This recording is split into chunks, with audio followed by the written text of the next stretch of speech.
Hello everyone, welcome to fix guideline. इस session के अंदर अध्ययन करेंगे भारत के प्रधानमंत्री। और ऑलरेडी अपन कर चुके हैं इंदिरा गांधी प्रधानमंत्री तक, और अब अपन इस सेशन के अंदर अध्ययन करेंगे मोरारजी देसाई, चौधरी चरण सिंह, राजीव गांधी, वीपी सिंह और चंद्रशेखर के बाद में नरसिंह राव तक। ठीक है, इससे रिलेटेड अपने जो प्रधानमंत्री के कार्यकाल में क्या विशेष रहा है, इससे रिलेटेड जो भी तथ्य हैं, फैक्ट हैं, वो इस सेशन के अंदर अपन कवर करेंगे। चलो शुरू करते हैं। सबसे पहले मोरारजी देसाई 77 से लेकर 79 तक कौन सी पार्टी से बिलोंग करते हैं? जनता पार्टी से।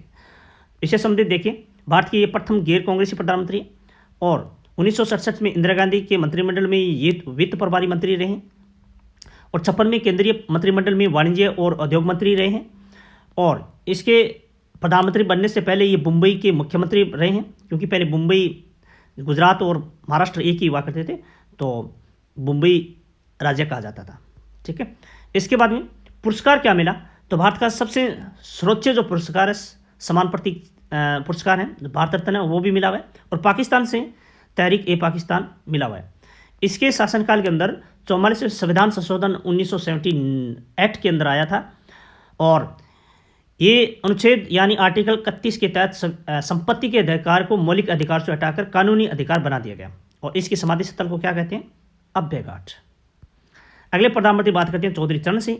ये लगभग यानी अपन बात करते हैं कि भाई 8 महीने अपन प्रधानमंत्री रहते हैं भारत के, और 79 से लेकर और 1980 तक ये जनता पार्टी से बिलोंग करते हैं। प्रधानमंत्री बनने से पहले ये भारत के गृह मंत्री रह चुके हैं, उप प्रधानमंत्री के रूप में भी कार्य कर चुके हैं। और इनकी जो मोस्ट जो बुक है वो एक ही याद कर लेना, ओबिशन ऑफ जमींदार। ठीक है, ये मोस्ट इनकी बुक है।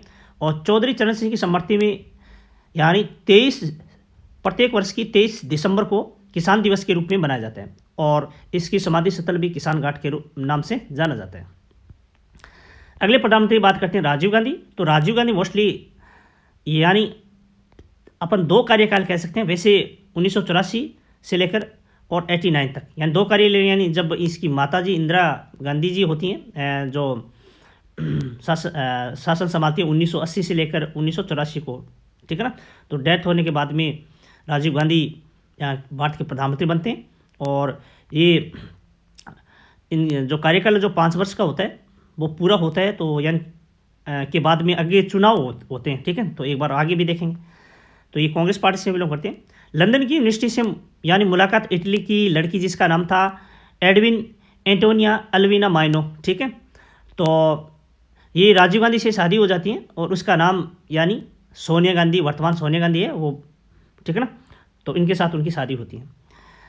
राजीव गांधी की माता इंदिरा गांधी को 31 अक्टूबर 1984 को निधन के बाद 84 में राजीव गांधी के नेतृत्व में अमेठी में लोकसभा का चुनाव लड़ा और कांग्रेस को 553 में से 404 सीटें मिली, जो ऐतिहासिक जीत मानी जाती हैं। तो ये बहुत इंपॉर्टेंट है। ठीक है ना, तो आगे चुनाव होते हैं जैसे मैंने अभी बताया था। ठीक है ना, तो ये कार्यकाल पूरा हो जाता है।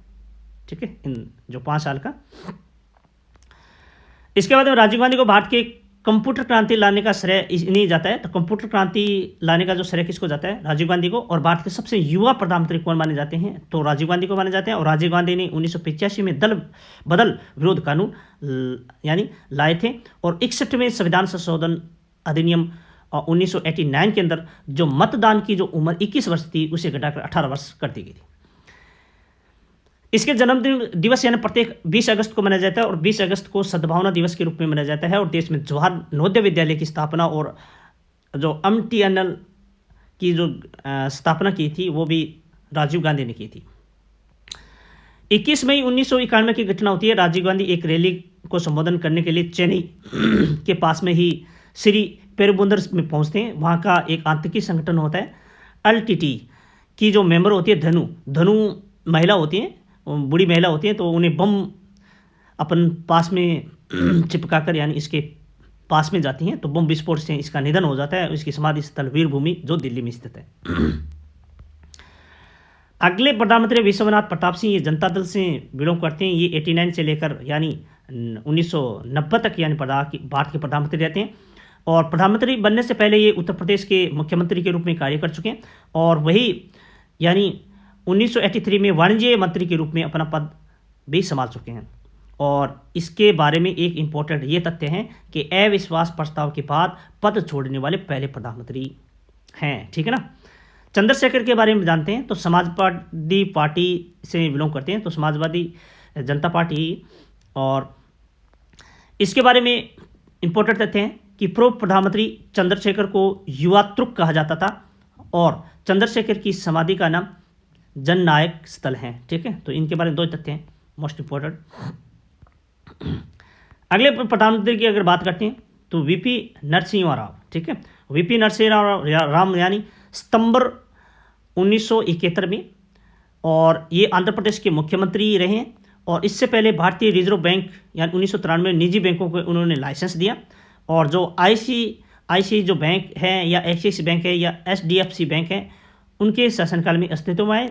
और इसके शासनकाल के अंदर 53वां और 74वां संविधान संशोधन जो पंचायत और नगर पालिका को संवैधानिक दो दर्जा भी मिला था। और वीपी नरसिम्हा राव यानी बहुभाषी थे, ठीक है। और बहुभाषी लगभग उनको 17 भाषाओं यानी के ज्ञाता थे, यानी बोल सकते थे, जानकार थे, जिसमें से सबसे बड़ी जो लैंग्वेज है संस्कृत है, हिंदी है, तेलुगु है, मराठी है, उर्दू है, कन्नड़ है, तमिल है, या फिर अंग्रेजी है, स्पेनी और फ्रांसी है। तो बहुत शानदार व्यक्ति रहे हैं, ठीक है।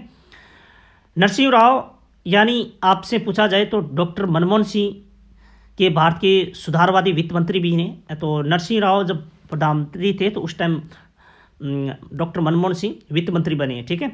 और भारतीय रुपये का जो अवमूल्यन हुआ था वो इसी के शासनकाल में हुआ था। और ये 91 और 92 अब तक 4 बार हो चुके हैं भाई, ठीक है ना। और 2 और कौन कौन से हैं तो 1949 1966। इसके बाद में राजनीतिक से ये संन्यास के बाद उन्होंने उपन्यास द इनसाइडर लिखा है, ठीक है ना। तो इनसाइडर इनकी बुक है मोस्ट इम्पोर्टेंट।